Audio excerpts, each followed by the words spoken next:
Hey, what's up there, guys? Elton McFall here in the Verdun sector of Montreal. Vintage bike there, eh? Nice timing there with the channel. Retro, old school. Looking for the retro and the old school and the vintage and the antique and the classic and the old. Maybe even underappreciated or neglected. Yeah, I'm here on LaSalle Boulevard here. And that's Fire Station 66 you see right there. And I was by there for a long time yesterday to see if I could get a response from that station. Been a long time since I got a response from the station there. And you got your old apartment buildings here. And yeah, I'm on the corner of Willibrord Street. I figured I would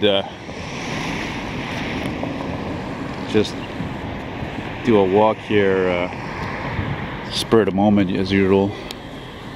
You know, show you some of the old school Montreal,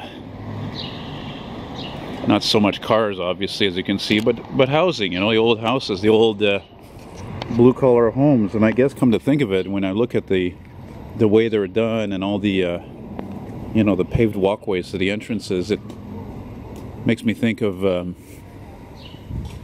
kind of makes me think of Queens, New York, actually. You know, Queens, New York, Brooklyn, New York. I've been to these places, you know, I know these places. And that motorcycle is a clear indication of how guys in this part of town and my part of town, where there's a lot of Quebecois left, a lot of white people specifically. This is not to be prejudiced or anything, but they love motorcycles. They love Harley Davidsons, they love Hondas, they love Yamahas, they love Kawasaki's, Triumphs, and whatever else I'm not thinking of. Look at this car right here. This thing's an antique, for crying out loud. Look at this old Tercel here. It's not worth shit, but they're still great cars. Man, this is like what, 91, 92, 93? You know? Ooh, that's nice. Yeah. Beautiful day. It's about 17 degrees Celsius. And I'm also down here because that's a junk. Oh, that's kind of strange. Anyway, yeah, I'm walking up towards Wellington Street because there's an antique shop there, and I'm gonna go buy some magazines from the owner there. He's got some vintage magazines there, and Life magazine, and hell, he even has an Ebony magazine. Actually, that's a magazine that's geared towards the black population. And those are rare out here in Canada. I've never found one of those ever. So first time for everything, as we say. And as I mentioned before, which is worth mentioning, one of the things that makes this city unique in its architecture is the exterior staircases. Somebody had asked me about that, like, what's up with these staircases? Why didn't they build them inside? Well, I don't know. I think it's just the French architecture. I think it's just because it was just cheap that way, you know. Same thing about building a house without a garage, you know. I don't know, I guess so. I guess my building, which is about as old as all of these, you know, maybe give or take 100 years old, as you have seen in some videos, you know, the staircase is inside. Probably about the only thing original left on that building actually is that staircase, which is actually dangerous, just like all of these. The Ford Taurus of the late 90s, early 2000s. This, to me, there was one like this parked actually right outside my window for about a week or two. This is my favorite sedan of the 90s. Very nice design. And frankly, if I could own a used car that's not that old, it would be from that time. I don't know who all these people are. They're throwing me off now. Don't mind me, I'm just the feds. CSIS, or CFP. You know? Oh, you'd have to be a fool to be inside today, unless you got a broken something, or you're really immobile or something. And then, if that's the case, then I mean, Jesus, I feel for you, really. People are happy. Birds are happy. Pigeons, squirrels, raccoons. Geez, talk about deja vu. I just walked up here yesterday, up on the street. No, I biked it. Sorry, I was biking. That's right. I was rocking the Schwinn. Bike from here, from Point St. Charles to here, and Oh, and it's funny actually. Come to think of it, that antique shop I'm coming up to there, the owner has a beautiful '67 Charger that I just did a video of it yesterday. I wish I'd been sunny like now, but hey, what are you gonna do? And I just saw the Charger parked there on LaSalle Boulevard, so I'm like, okay, so I'm like, I hope he's gonna be at the store there because you know, I said I was gonna come back there, and you know, I want to specifically deal with him, not with the help, in terms of getting a good bundle deal. I love a good deal. Who doesn't like a good deal? You know? I don't know, but I'm kind of thinking maybe I'll walk up a block. There's that D&D there, Dunkin' Donuts, one of the very, very few remaining in the city. Like, seriously. It's important. It took over. It took over, man. I don't know what's with these traffic lights.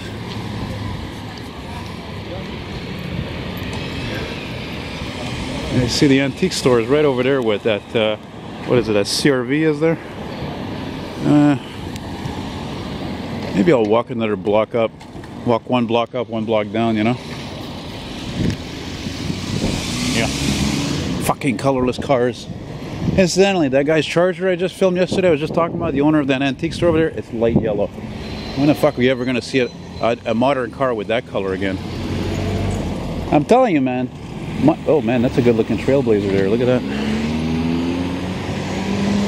I think the way I see it, my theory is, the reason why all these fucking modern cars are colorless is simply because of the fact that if there were other real actual colors, they wouldn't sell as well, they would be boring. Let alone the fact that there's a conspiracy about the automakers. Whoa, speaking of colors. Let alone speaking of the fact that the automakers are purposely, you know, making the selection of colors far and few between because of the fact that it's like okay, well, you know, here's the car, here's said car, but you know, whatever, take it or leave it, this is what we got in stock. And if you want a car with blue or whatever, yellow, red, you're gonna have to wait like 6 weeks. I'm telling you, man, think about it. It's like I was telling my friend Dave yesterday. I give you a shout out to my friend Dave Braga there in Cape Cod. The fact of the matter is, like so many companies today, these fucking car companies have figured out every which way to make money, right? So that's why they make these cars as cheap as possible, man, you know? Think about that. And they've also made them virtually impossible for anybody to work on their own car. That's another thing. And look at this. Oh, how weird is this?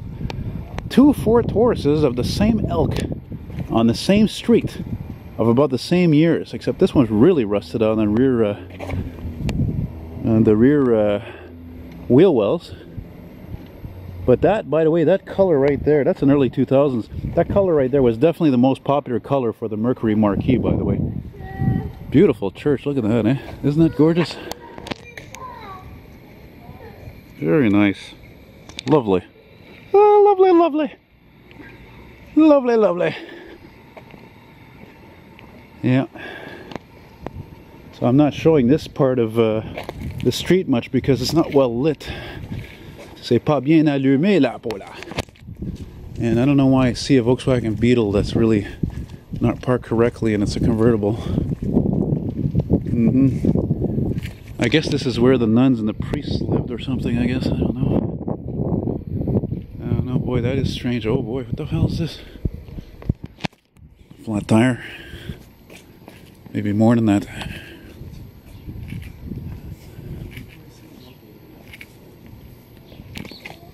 Okay, that's pretty ghetto. I'm sure you wouldn't see something like that happen in Westmount, but anyway. The guy's laughing. He knows what I'm talking about. Jesus Christ, that reminds me when I filmed a Ford pickup from the mid-90s, and it was parked all crooked like that, and the guy ran out of gas clearly, or something like that, because it's parked all crooked and really far away from the sidewalk. It's like, wave the anchor! Anyway, I talk too much. Love me or hate me, eh? The Ford Focus. Popular car with major rust issues on the rocker panels. Fuck, as a matter of fact, I think these things, and oddly enough, across the street, what I was just thinking of, the Chrysler Dodge Caravan, both of these vehicles, out of all the vehicles from the 2000s, they rusted out the most in those places. The rocker panels. I don't know why. Hey, I think I saw that Chevy Cruze like 3 times drive by me yesterday. I don't know, a Chinese couple or something like that. I don't know. Good looking car though. And you know me, I'm very severe on Look, look, look. See? Did you see that? See the rust out on that rocker panel? Good vans, though. One of Chrysler's finer products, eh? Oh, what is that? I see an old car coming up there. And I'm going to cut out right at that light over there. That's Verdun Avenue. Oh, it's not an old car. Sorry, it's a Mustang. It's an older car. And you got your quintessential 1950s, 60s apartment building over here. Like a fire hydrant. It's fun to be a tourist in your own city, you know? I mean, it's not easy being me, frankly, because I'm a fucking weirdo. But, you know, it's got its advantages, you know? Got its advantages being single. Now, you see that building right here on the corner here of Willibrord and Verdun. This has to be one of the oldest houses in Verdun. There's no question about it, because when you see a building that old that has two chimneys on both ends, that's a very, very old building. It could be like 200 years old even. Won't be surprised. Of course, now it's not a house anymore. It's a dépanneur. Oh, and if you don't know what a dépanneur is a convenience store. Yeah. What? C'est ça qui est ça. I've seen nicer Mustangs. Eh? Oh, that's nice. That's a good Jimmy there, or S10, S15, whatever, 4x4. One of several vehicles from the 90s I didn't care for years ago, and oh, it is a Blazer that I now like, because the cars that are newer are so fucking boring. Stupid graffiti bullshit. Anyway, as I always say, c'est ça qui est ça, it is what it is. And finish here with Verdun Metro Station over here, which I think opened in like 81, 82. And that's it, that's all. So anyway, happy Festivus and adios.